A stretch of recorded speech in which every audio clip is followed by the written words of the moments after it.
Welcome to the Connectfulness Practice Podcast. Here, we settle into the murky, tangled, and freaking hard parts of life to restore our relationship with the self so it can ripple out to the people we love, the work we do, and the world around us. If we can't fix what's wrong, then our grandchildren inherit it. In order to fix what's wrong, we have to talk about it, and we can't move that conversation forward if we're not willing to be real about where we are now. We have to push on the edges of what it means to connect. Otherwise, nothing will ever change. I'm your host, Rebecca Wong, and I'm here to guide you through a series of radically honest conversations about what it means to be truly human in all of its messy, beautiful, hilarious, and heartbreaking glory. In our collective effort of looking inward, we're starting to do the outward work to reconnect the world. While these discussions will guide you into the connectfulness practice, this podcast is not meant to be a substitute for the depth of work that you'd encounter with a licensed provider. If something in this episode touches you, reach out. That's where you initiate the ripple that restores relationships. You can learn more about my connectfulness counseling practice and our collective for therapists in private practice at connectfulness.com. Before we dive into today's episode, I want to share with you a new project that I'm really excited about. This October 24th and 25th, I will be co-facilitating a Essential Skills Relationship Boot Camp that is authorized by Terry Real's Relational Life Institute. Join us for a 2-day online weekend relational boot camp for couples, individuals, and also for therapists who are training in the relational life model. Through a combination of lecture, role play, small group exercises, and personal work, this workshop will help you to attain the relationships that you want in your life. Therapists can come to participate in this workshop and learn firsthand the tools and techniques that you will ultimately teach your own clients. There's no observation for therapists at this workshop. Everyone's a participant, so come either on your own or with your own partner. Relational life therapists in training may count attending this boot camp towards certification requirements, and CEs will be available. Find more information at connectfulness.com/offerings. I hope you'll join me. All right, let's dive in. Welcome back to the podcast. I'm here today with Shena Tubbs, a relational trauma and love addiction expert coach and a licensed professional counselor based out of Houston, Texas. She's the founder of Black Girls Heal, an online community dedicated to helping women of color break the cycles of unavailable relationships and love addiction, heal unresolved trauma, and improve their self-love to make way for the love that they want. With these specializations, Shena hosts the Black Girls Heal podcast, which talks about all things love addiction, intimacy, attachment, and healing internal wounds. Her coaching program, housed under the Recovery School, gives women proven and tested systems to break these cycles and change their life. Welcome, Shena. Thank you. It's a pleasure to be here. I'm so glad that we're having this opportunity to gather together virtually like this and have this conversation. Yeah. I haven't told you this, but your podcast has been a favorite of mine for years. So this is so great. Oh, I'm so excited to hear that. And I am so taken by your work and your voice, both in the more personal way that you put your words and your voice together and in your professional work. I have really been following you and enjoying following you for quite some time. So I'm also very excited to have this conversation. Yes. I would love to talk to you about all things relational trauma and childhood wounds and love addiction. Maybe a good place to begin is what this all means to you, how you conceptualize it, and how did you get your start looking into this part of the work? Yeah, so I got into this work because I am the woman that I serve. I am a grateful recovery sex and love addict. And it was only through me going through all of the ups and downs of wondering what was wrong with me and why I couldn't just get it right. And I was still having these persistent problems with relationships when on the outside everything felt good. I thought I felt good. And just battling with that shame. And so once I got words for it, it released so much of the pressure, so much of the confusion. I finally felt like I belonged and being able to find my people with other women who were normal, just like me, but just our trauma manifested differently, or actually in a very common way. And so over time, after I did my healing process, or through my healing process, I created my platforms to help other women get free as well. I think my story kind of has so many similar ties to yours. And one of the things that I just heard you say that resonates so deeply for me, and I'm thinking also for many of the clients that we both serve, is that once you got the words for it, it released the pressure and the confusion. Mm-hmm. I mean, I don't know that our listeners who haven't done this aspect of the work, and we might have to explain kind of a little bit more of what this work is. Mm-hmm. But those who haven't done this work might not understand how important it is to get the story straight. Right. Right. Yeah, there's so many parts of it. But the main ones that come to mind are getting language around my family trauma. So getting language around putting words to what happened and what didn't happen to me.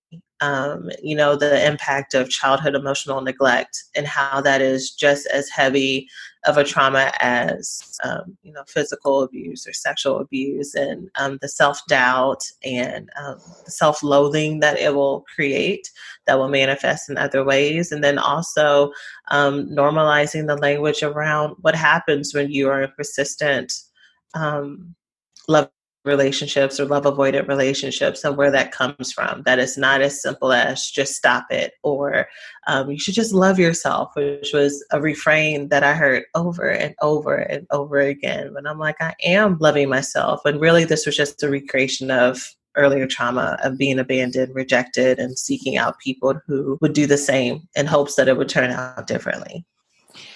You tied that together so nicely there, because that was one of the questions that was coming up for me as you were speaking, and then you went right there. It's about how that early trauma manifests in our adult relationships, mm-hmm. and how we start to replicate those old stories in hopes that we're going to do it differently this time. Right. Yeah. How do you notice that this often shows up in your office? Mm-hmm. At what point, where's the pain? Where do people come in and say something is up? Yeah. So because of how I advertise my niche, women typically come to me when they're at the cusp of heartbreak. So they're either currently, and actually not even currently, they're at the point of a relationship where they've tried everything to get this person to stay, to change, to choose them. And that person is exiting or being avoided right now, or they've just finished a breakup and they are at what they feel like is their bottom. They don't want to continue to do this, and they realize that it must be me. Most of the time, this is a really hard place for the women I serve to come to, because they're all super smart. They will read all the books, and they'll read all the articles, and they will go to women empowerment seminars and do it themselves. And because we're taught that relationship issues are common sense issues, right? Like, it's just about you being able to logically understand A plus B equals C and getting a formula, and then everything will be fixed, and missing out on where the actual source of these problems come from. So after they've done all the things, done all the tools, done all the tricks, and they realize they've come to the end of themselves, that's when they come to see me. And then what does your work look like from that point? They come in this place of heartbreak. They've tried all the things that they've tried to do in the past, and you do something different. Yeah. Yeah. So what we do first, what I'll talk about what I used to do when I would do therapy only, and what I do now in coaching. So when women would come to me for my therapy room, we would talk, of course, about what's going on. And then the first question would be about, tell me about your family. Tell me how you grew up. And they'll tell me about mom. They'll tell me about dad. Maybe they'll minimize the things that happened and didn't happen, especially when it comes to emotional neglect. They'll make excuses or justifications because, half the women that see me had really want to expect the best of the parents, and the other half, of course, have very intense traumas, but for the most part, wanting to kind of play down the pain that happened to them because they can rationalize it now with their adult brain. But what we do is, or what I do is, I say, okay, well, this is why this is with this person or these partners. You're recreating this cycle with mom and dad, or with grandma and grandpa, whoever the person is. And it usually is a big revelation for them. Even if they know that something probably happened before because they heard it from someone, they're usually stumped with, but I don't know why it keeps happening if I know that I've been healed from it. When it comes to coaching practice, I get women to stop using these relationships to self-medicate, because these unhealthy relationships or these dysfunctional patterns are really just a symptom of a deeper problem, right? So they're using the fantasy of these relationships or the fantasy of love as self-medication. So we go into no contacts. We go straight into, let's do a detox, let's do a withdrawal, and let's see what comes up as you're doing this. Let's look at the ways that you may try to cheat the system, right? And why that happened, why you're still trying to connect to people that are unhealthy for you, and the pain that you're trying to heal this way. Do you notice common threads in the pain? The common threads in the pain is, for the most part, childhood emotional neglect. So the feeling of being not enough, being not chosen, being easily forgotten, and really needing someone to come in and save them from that feeling. Yeah, it's, I mean, speaking personally, it's also that feeling of just being invisible, being told that your truth isn't necessarily the truth. You know, there's all these different ways that childhood emotional neglect shows up. And I think for many of us who are doing the recovery work, because that's really what this is, right? For many of us who are in the work doing the recovery, to heal that childhood emotional neglect and to live in more connected relationships, it's getting to that point where we're willing to see that there was that neglect, where we can open ourselves to that story being reframed. Because as you were talking before, the minimization of that being what happened in childhood is often one of the places where things are really stuck. Yeah. Yeah. And the comfortability of being forgotten. So it's such a catch-22. So on one hand, their biggest pain point is feeling overlooked and forgotten. While at the same time, for the most part, people champion, celebrate how good they are at adapting to being forgotten and overlooked as a child. And they will forget and overlook their own pain as an adult woman. And so they don't really know how to meet it themselves. A lot of times they don't even have words that this is actually something that they are wanting, to be cherished, to be seen, to be validated, or they feel like that validation and that cherishing is going to come external versus internally, versus the acknowledgement of who they are as a person. You know, you said something really key when you said the invisibility factor, and just feeling like I'm not here. For a lot of the women I work with, it's that. And the invisibility looks like how good I am at taking care of other people. So I'm invisible, or I'm acknowledged because I'm so good at being the caretaker for mom or siblings, or being parentified, or who I am and being invisible behind my achievements or my accomplishments, or my perfectionist ladies out there.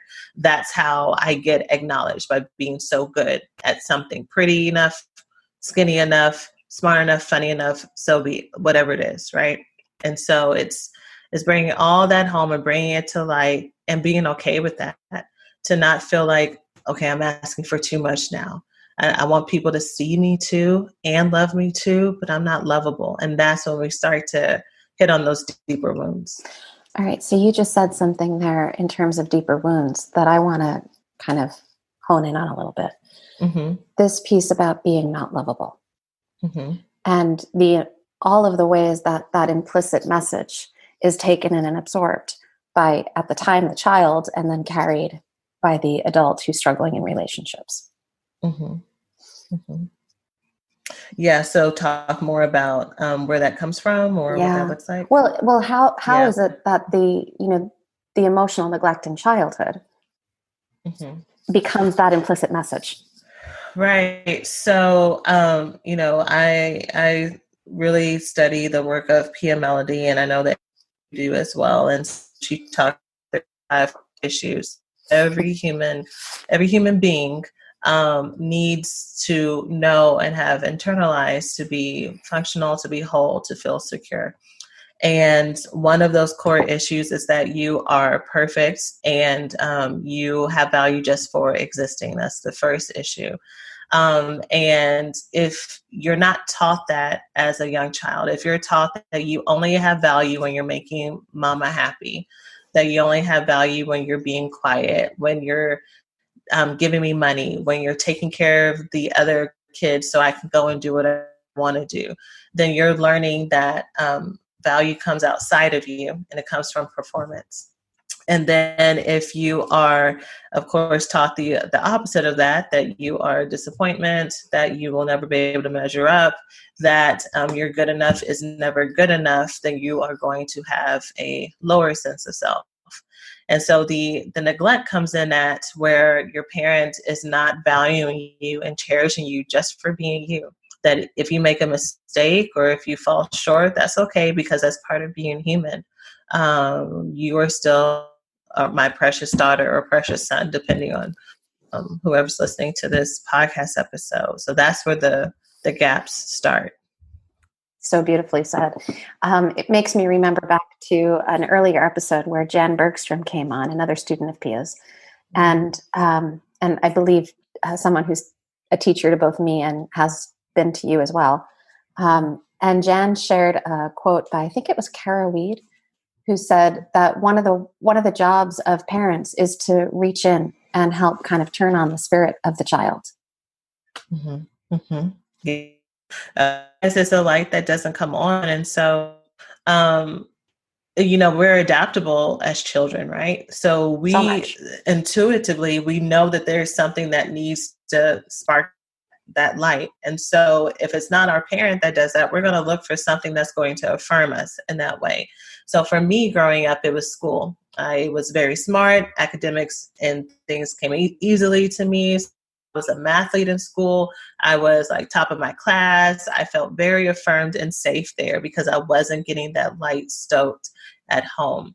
For other people, it could be your body, your sexuality, your look. It could be your fitness, your athleticism. It can be your musical ability or art or whatever it is, ability to make money. We all have our things. And so part of it is all of those things are great. These are great that these are things that we're talented in, but they're also so fragile and they're so fickle because there will always be someone who's just as talented, if not more talented than us. There may be life opportunities, circumstances that take us from this safe place. And so when we no longer have access to that, right, when we get older and our body changes or whatever it might be, now we feel unsafe. Now we feel not enough. Now we're constantly striving for something outside of to make us feel better. And of course, in my niche is relationships. So looking for that ring, looking for that other person to choose you, that happily ever after, that's what's going to make me feel secure. And it does not. So part of that healing process is returning to yourself and connecting to this part of yourself that you never got to know because it was never modeled to you. No one, your parents did not teach you how to look at you and be comfortable and love you. I'm letting the weight of those words just kind of hold us for a minute. Because when you're not taught how to look into yourself, how to appreciate, how to love yourself, that carries over into how you do relationships later. Our early childhood experiences are our very first intimate relationships, and they set the stage for all the other intimate relationships we have. What are your Yeah. thoughts about that? Yeah, absolutely. They're the template. They are the model that we go by. And it's interesting because I think sometimes we're aware of that and sometimes we're not. And even when we're aware of it, even if we're conscious of it, unless we are just as actively, consciously incorporating alternative patterns and clearing out the root that makes that go-to response, then we're keep repeating it. And that's the frustration that a lot of people have when it comes to recurrent relationship issues. So you might know, in case your traumas are more overt versus childhood emotional neglect, like you might know that dad wasn't present, or mom was really mean, or there was physical or sexual abuse, and so you logically know that, so you're like, okay, I am not going to repeat this in my relationships. But somehow you keep getting with the person that's a narcissist or the cheater or the physically present but emotionally gone, or something, right? And it's like, what is it in me that keeps doing this? Well, it's because we have to look at those roots, right? We got to start with you. You're the common denominator. And I think that's just like one of those phrases that people will just repeat in just pop culture and psychoeducation. But I feel like lately I've noticed that it's said in a way that will invoke shame. Like, you're the problem. Like, you're the reason why these miserable things are happening to you. And so it's just evidence and proof of the fact that you are permanently flawed. When that's not, you have been doing the best that you know how your whole life. You have been given the tools that were accessible to you, and you've been making the most of it. And so that doesn't sound like, to me, someone who's choosing misery. It sounds like someone who really wants to have love, to give love, to feel loved. And you're just needing some outside support. You're just needing language around it so that you can change the trajectory of what's happening in your. So here we are. We're back to talking about language. Like earlier, you said, it wasn't until you had the words for it that you were able to release that pressure and confusion. Right. And I highlighted those words earlier after you said them because, they feel really big. And here now, as we're talking about not having the language for it again, in much of the training that I've done in Pia's method, and I'm imagining this is the case for you too, it's helping to find those words, helping to find the language, helping to reorganize things. That's where so much impact happens. Mm-hmm. Yeah. So let me say a little bit about language, because I realized I jumped right into it and I didn't say like what the definition of love addiction is, because that was part of my big struggle. I started my healing work when I was actively a therapist. And I remember when I was first introduced to the term love addiction, I thought it was bullshit. I was like, what the fuck? How can someone be addicted to love? All right. And I was working at a residential treatment center, and I was told to do this step work for love addiction with my clients. And I was like, I'll do it, but it's because you're telling me to, but I have no idea. And then lo and behold, oh, this is me, down the road through my own work, right? And so I'm giggling because your story and my story are not so different. Yeah. Like, all right, whatever. Just get over it and stop dating bad people. But once I was able to do my work and I found out what it was, it really freed me. So love addiction is the persistent obsession of a person, a fantasy of a person or a relationship, and mistaking it of. And using that in a way to fill those gaps of feeling not enough, and wanting to heal those internal wounds. The other that's also on this spectrum is love avoidance. And so that is the persistent putting up of walls to keep people from getting as close. And with a love avoidant, it's this push-pull of really wanting to be connected, but actually wanting that independence. So I'm good with you as long as you're about 10 feet away. Like, give me my space. And both of these are based on traumas, right? Traumas for the love avoidance, maybe having a caregiver, someone who was very intrusive of your boundaries. You learn intuitively or overtly that to be in loving relationship with someone means that they are going to overpower you, dominate you, criticize you. And so as a child, you learn that, well, I don't need that. And so that becomes your template. And so with the love addicts, you're constantly attaching to people who will ultimately leave you. And that's how you recreate your trauma. And so once I had language to what this looks like, and also the different, it's interesting teaching this stuff, because this is also just language for attachment issues, right? So anxious attachment versus avoidant attachment. But it was interesting learning about this. It really helped me to add the word addiction to it, because the level of obsession and crazy extremes I went through, gone to in the past to keep a man, to find a man, to chase a man, is insane. And the fact that it was over and over and over again really was, and it really was this intense overpowering that I could not control, no matter if it put me in danger, my finances in danger, my career in danger. It was something other than me leading me, which I now know to be my trauma response, right? And that really helped normalize that there wasn't something wrong with me, because I could watch my friends who were either securely attached or maybe insecurely attached, but their breakups and their relationship issues did not seem as extreme as mine.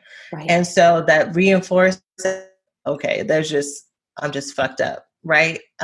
Versus, no, this is just in the same category as other process addictions, and there are solutions for it. One of the things that I want to highlight in what you're talking about is the intensity, right? Because that's the part that that's the addiction piece. The intensity is the inability to moderate, the inability to kind of stay in this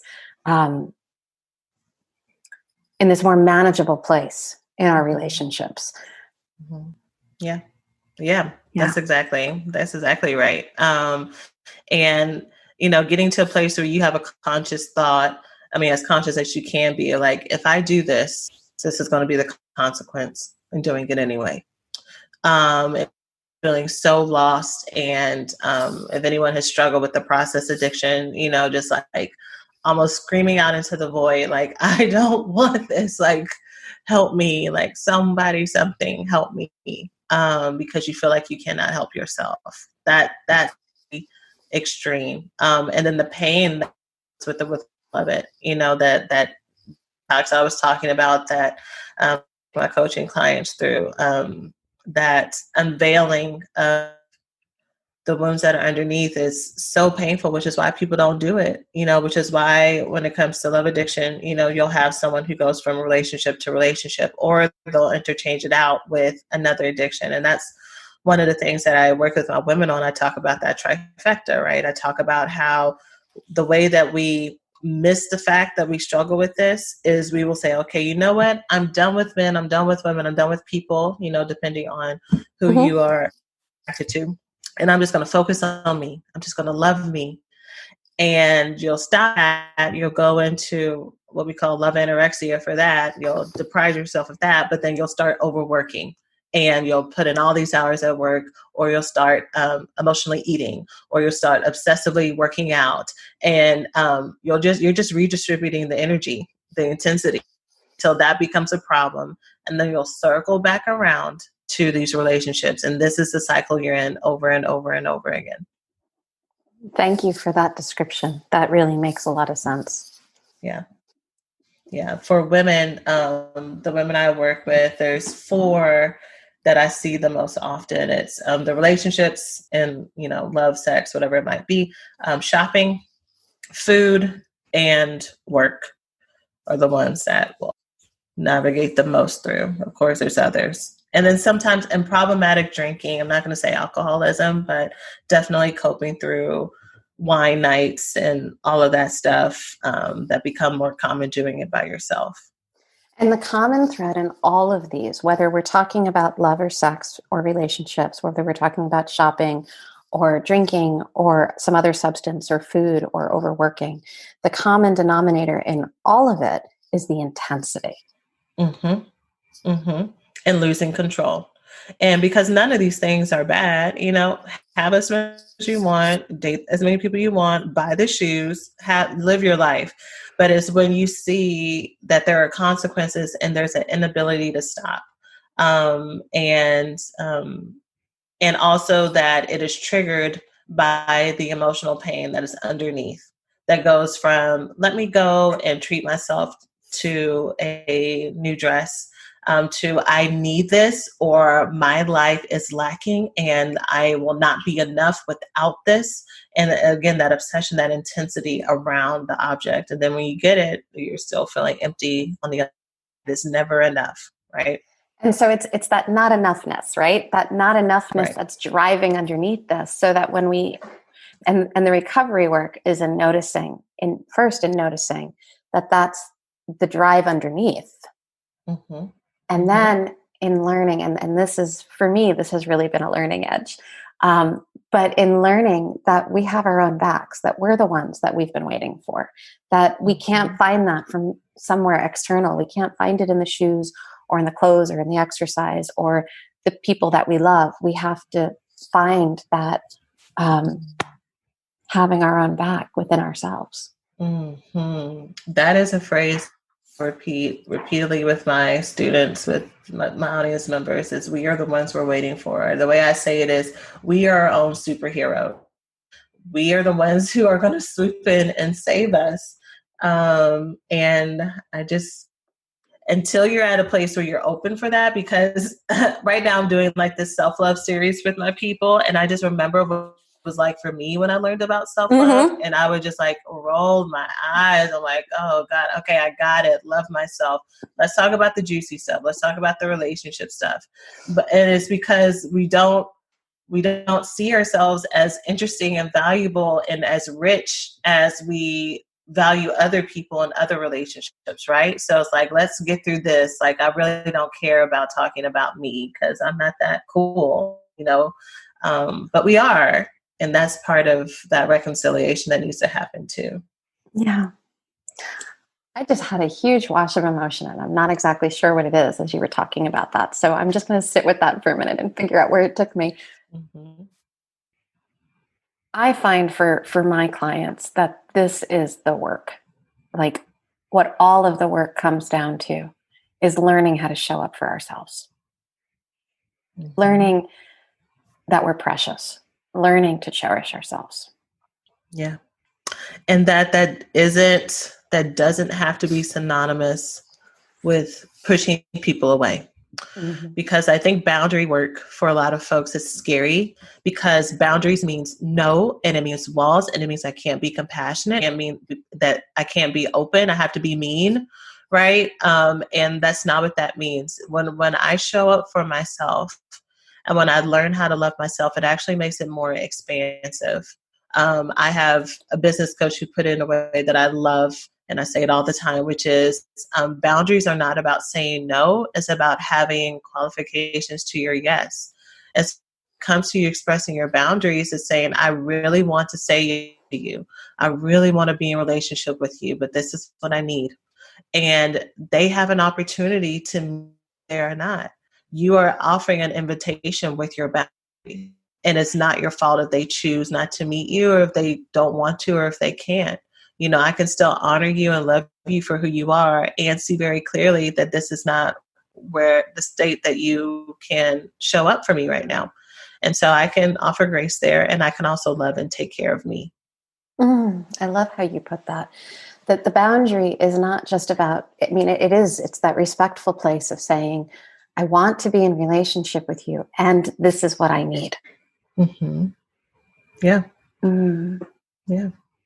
It could be both, in this there's work. A tricky part in there, often though, about, right? There's a tricky part, because I think I'm thinking of my clients right now. The tricky part is acknowledging what you need, because that's the big lie. The big lie is that you don't know what you need. Mm-hmm. Mm-hmm. Yeah, you don't know what you need, or it's too hard to figure out what you need, or someone else knows better than you, or what you need is that external thing that I was talking about before, what a safe place of validation was for you. So I just need more of whatever that is. I need more love. I need more sex, more degrees. I need more money. Um, whatever it is. But no, it is you, and it's learning how to make a decision and give voice to what you actually want. I was actually telling folks in like a recent little webinar masterclass I have is that what I find is people, when I ask people what they want, I never get the full answer, no matter where they are in their level of health. If they're a client of mine, I usually get anywhere between 20 to 80%. And of course, the 20% are the people who are not used to thinking and loving on themselves. But even the women who do talk about this and they've done their work, I'll get at most maybe 80%, because there's always that part that they're super afraid to acknowledge, to make real by saying out loud. What if I say it and it doesn't come true? Yeah. What if I say it and I find out I'm not deserving of it? Or people don't want to give it to me and then I'm left out, right? That fear is so prevalent, and it's a constant like unwrapping of that and healing each of those layers, actually get to the core you. There are so many places to go with that. And it's this unwrapping, it's this unraveling to get to the core that can be a lifetime's worth of work. Mm-hmm. And there are so many different ways that we get blinded to what that work is and to where that work begins for us. You know, we're talking right now of a lot of the teachings of PMLity. I'd like to just kind of bring in or call in some of the teachings of one of my other teachers, Dr. Clarissa Pinkola Estes, and she talks a lot about willful blindness and how we are conditioned in so many different ways, societally, culturally, to go through this world with blinders on, to not see the things that we know that are right in front of us. And so, you know, it makes us sort of complicit, not in a shaming way, but when we keep our eyes closed, when we don't see how all these messages blend together, then we're also not taking our power back. Mm-hmm. Yeah. We're missing opportunities, but I mean, like you said, like with the blinders on, often we don't know that. We don't know that these are missed opportunities unless it's highlighted for us. And even then, it takes a while to believe it, because if I actually believe that there are systems or things that have been happening around me that I have been aware of my whole life, then there's a grief of what I've missed. And sometimes that's too overwhelming to look at. And sometimes it just takes time to acknowledge it. Yeah, that grief is really big and so important. Connecting, actually, I believe, connecting to that grief and connecting to that pain is, on one hand, what so many are afraid of. And on the other hand, the portal to healing. Oh my gosh, there's so much freedom.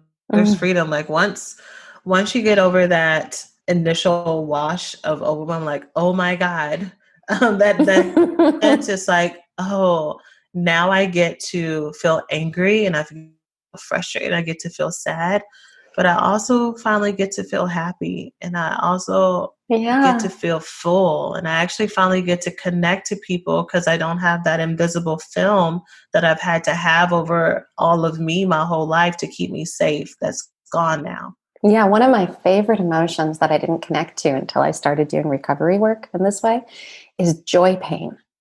You know that feeling? Tell me more.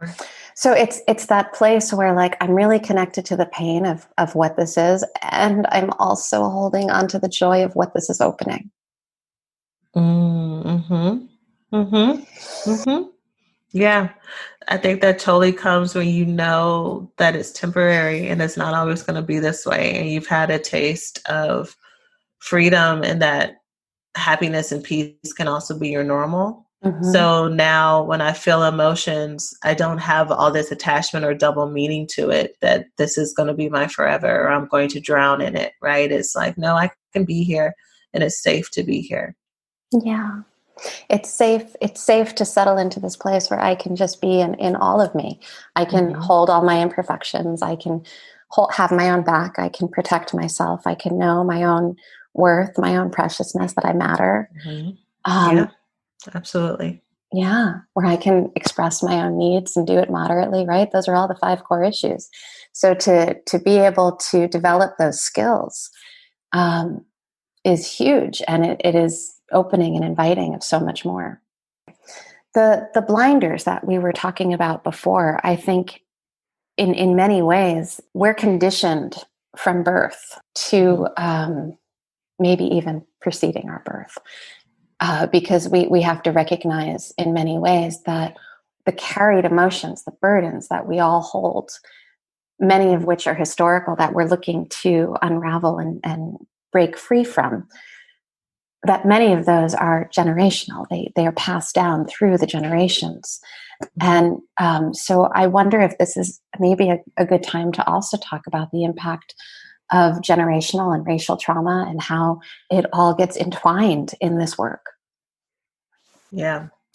Yeah. So I started my journey with Black Girls Heal. I actually had a platform at first that was multicultural.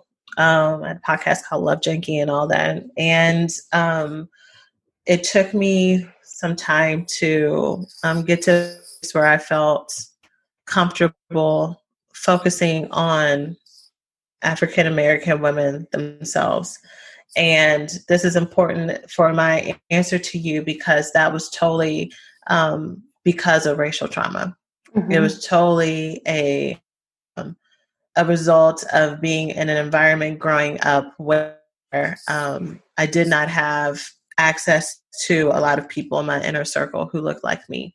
And so that assimilation and the overt and the covert racism that happens when all of your friends are white and Asian, and the need to water down your Blackness to be accepted, or to show that you're the exception, because I didn't have, again, examples of other Black people embracing all of who we are and the richness of who we are. So with that said, that type of trauma, racial trauma, and all the different caveats of it, all the different ways that it shows up, is definitely present in us, especially for Black Americans, where we have generations and generations of the impact of slavery and oppression and systemic racism and lack of access to things, even the prevalence of we as Black people have we go by our feelings and our intuitive senses a lot. And I believe, I haven't seen this anywhere, but I believe that that's also just by impact of racial trauma, as needing to be able to suss out very quickly if someone is for me or not for me, even if they're smiling in my face. Are they dangerous or are they not dangerous? And so The sense of Resma's work really talks about that. Resma Menachem. Yes, his work talks about this. Work. Yeah, but he talks about that kind of use of your senses and that somatic way of knowing. Yes, and listening to the ancestors that they're with us at all time. Yeah, his work is phenomenal and transformative, and I love it. So, see how to connect this to love addiction. I think.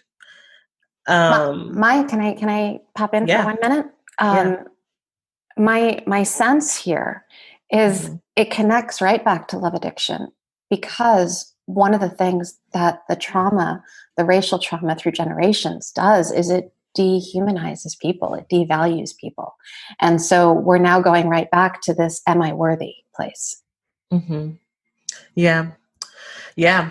So I think the way that I've explored it most and in my work is what we're taught generationally versus the impact, which I'm sure is there. I want to be honest and say I've given more impact or given more thought to what it looks like with the messages. So I think about how, for people who have generations back here in America, slavery, ancestors who were in slavery, just the disruption of the family unit. So the trauma that was put on us, to not have connection, to have implicit or explicit abandonment, and trauma that way that's passed down. I think about broken homes due to the impact of that, the over incarceration of Black bodies, the overkilling of Black bodies, which also is disrupting our family systems.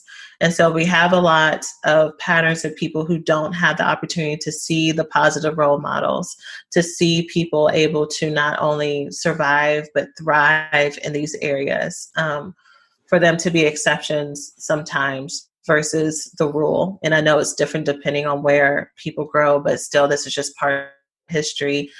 And we talk about, okay, well, how am I supposed to now, as a person living in 2020, supposed to know how to have a positive relationship if I haven't had the blessing of secure attachment styles? One of the things that is most common in my work, you asked about a common thread that I see, and I said childhood emotional neglect.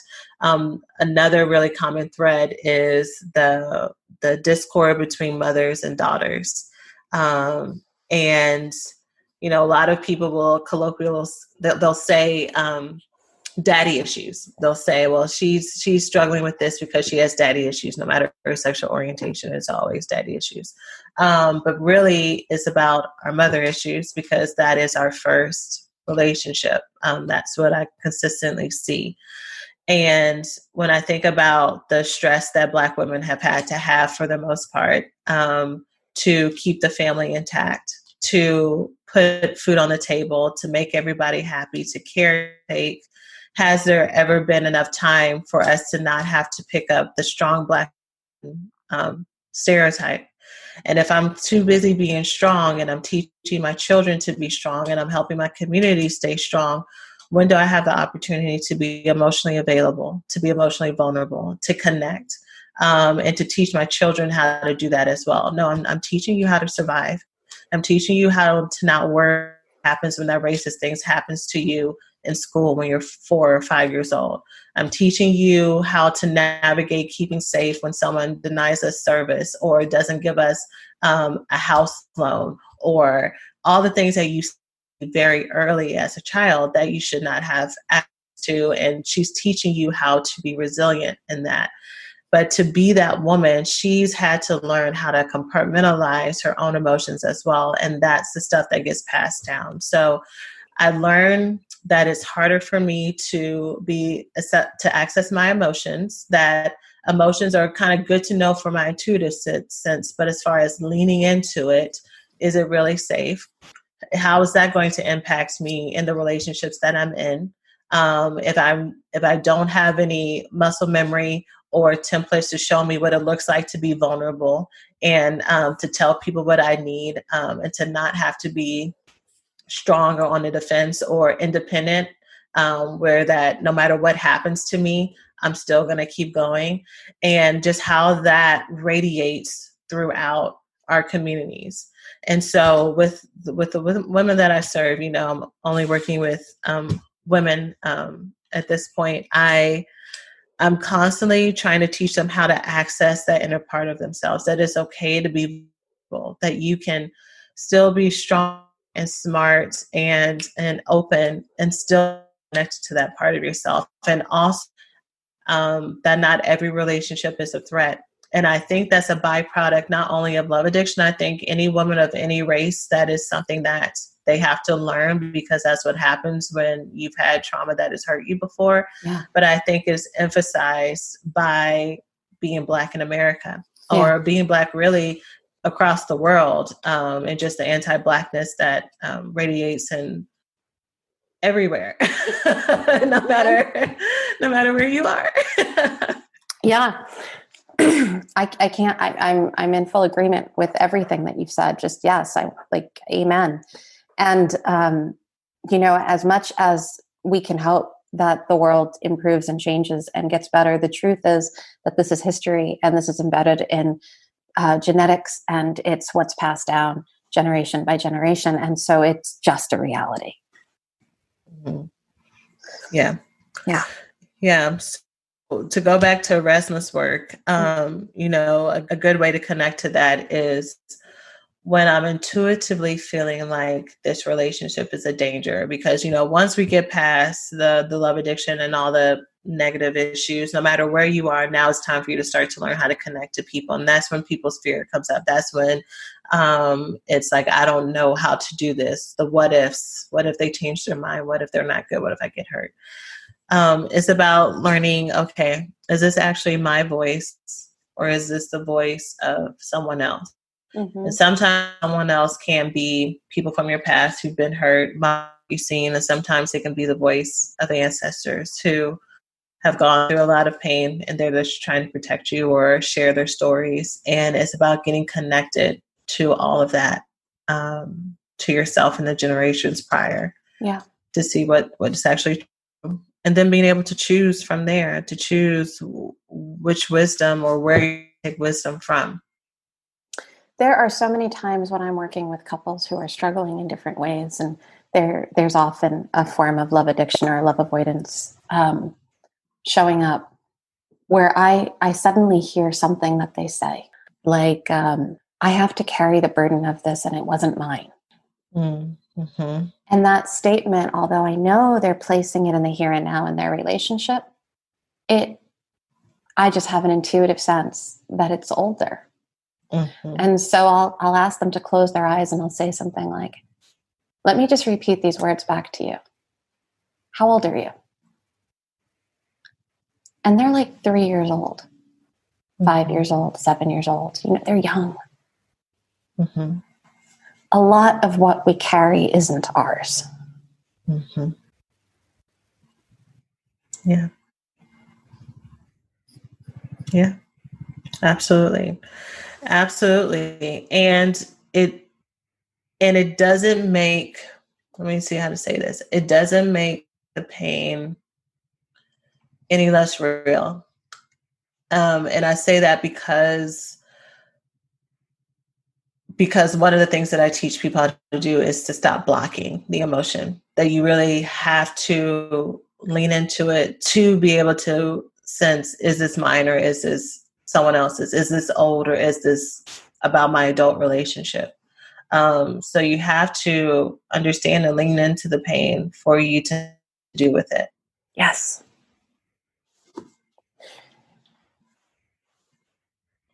It is hard. Yeah, go ahead. Go ahead. No, I was just going to add just a little bit to that, and either let it go and, forgive who you need to forgive, bless your ancestor or your mother or your father, whoever went through this, and say, I'm releasing this shame to you. I'm releasing this to you. This is no longer mine, whatever it might be. Or use it to make your next decision. Use it to form whatever the new boundary is. Use it to give to yourself what you're asking your partner to give to you that is not actually their responsibility, because they can't, or even if they could, part of your healing is learning how to give it to yourself. Right. Because your resentment is around being so dependent on other people to be this bridge for you. Yeah, so there's two key pieces there, right?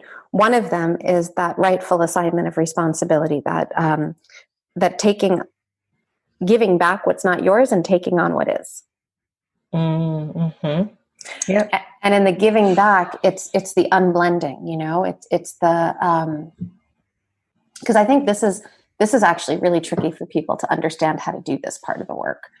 In the giving back,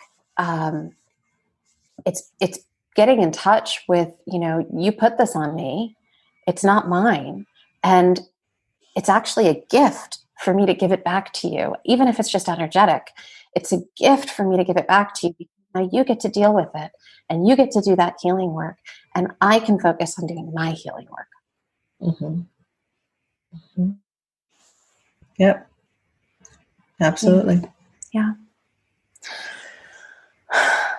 This has been a really nice conversation. Yeah. Thank you. Thank you for being open to it and Oh, I'm so inviting me to be a grateful. part of it. Yeah. I'm really glad to have this conversation. And, I think that one of the biggest takeaways that I'm taking from our time together, it's so much, from kind of looking at the trifecta of how all of this shows up in our relationships, to noticing how, um, our early family trauma, especially our relationships with our mother, those discords lean into us not really having the language around what happened and what didn't. And when we find those words, we can really create more of the release and, get more clear on how to have healthier relationships. hmm Yeah. And since you mentioned the mother, I think actually connect to each other in a more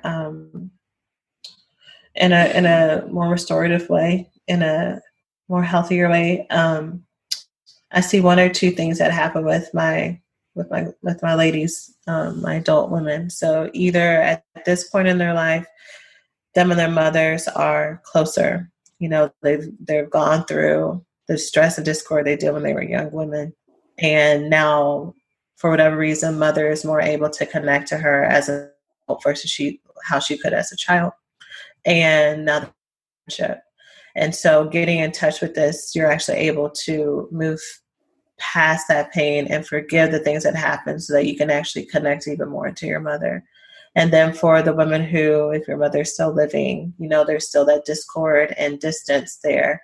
The forgiveness serves a different aspect where, like you were saying earlier, you're able to release and give back the things that she gave to you without having the hatred or the resentment and the pain that it takes to keep that barrier, right? It takes a lot of energy to have a wall that's filled by, you're going to hurt me, danger, danger, versus one that's from that intuitive, like inner boundary, that invitational, I want to be in relationship with you, Mom, but this is what I need from you. Right. I've been reframing that wall as a wall of Teflon, right? So there's very much that, I want to be in relationship and this is what I need. And also, if I have this boundary of this Teflon boundary, if something comes at it that doesn't work for me, it just slides right off of it. And I just don't need to give it more energy. Yeah. Yeah. Yeah. So can you talk to us a little bit about your recovery school? Can you tell us about the offerings that you have there for Black women? Yeah. So the Recovery Schools are our signature program, and it's open a few times a year. And so for 3 months, I take women on a deep dive of unlearning what they have had as part of their life pattern. So we'll do a detox if they need to do a detox, but I teach them tools on how to get grounded, to get connected to themselves, to build the vision. We start working on that voice about what it is that they want from their lives, look at the family roots, and also start practicing connecting to other people. And then after that, they have access to me. So there's that. Right now, I know that this podcast is evergreen, but we have a self-love intensive where I'm going through that self-love stuff that people just love to talk about. Which is, of course, sarcasm. But the importance of, I'm spending a lot of time educating my folks right now, like, you neglect yourself, or you see the issues in your boundaries and your deprivation, and things are not working right for you because you're the common denominator. So we're doing that right now, and it's a 3-month intensive where I'm taking women on looking at the parts of themselves that self-sabotage and get in the way, how to heal from deprivation, getting out of fantasy. Fantasy really is a you thing versus a relationship thing. And also my mini program for everybody, even though it's under Black Girls Heal, because it's self-study, is the Healed and Loved Woman. And so also incorporates some of Pia Melody's work, but looking at what are the qualities of a healed and loved woman.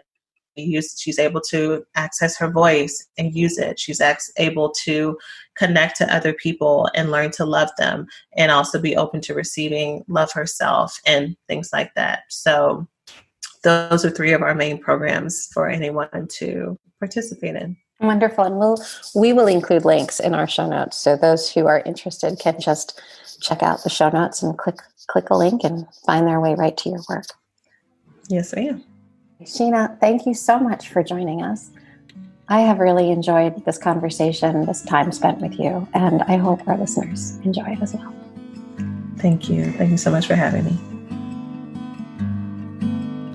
I hope you enjoyed today's episode, and I wanted to remind you that October 24th and 25th of 2020, I will be co-facilitating an Essential Skills Relationship Bootcamp.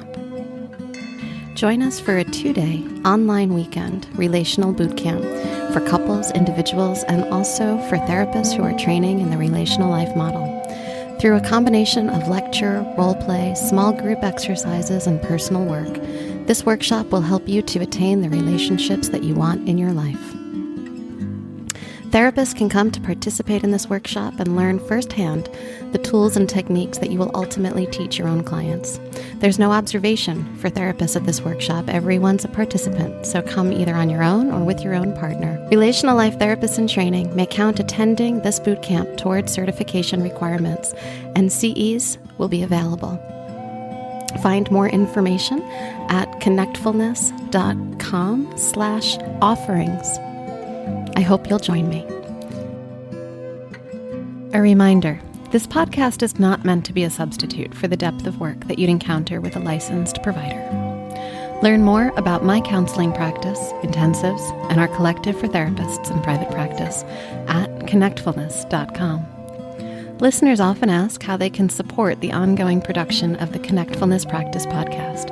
Truly, the best way that you can is to simply subscribe and rate the show on your favorite podcasting platform and leave us a review on Apple Podcasts.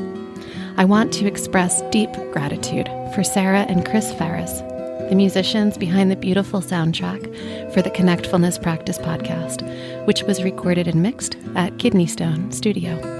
This podcast is produced by me, Rebecca Wong, and copyrighted by Connectfulness Counseling.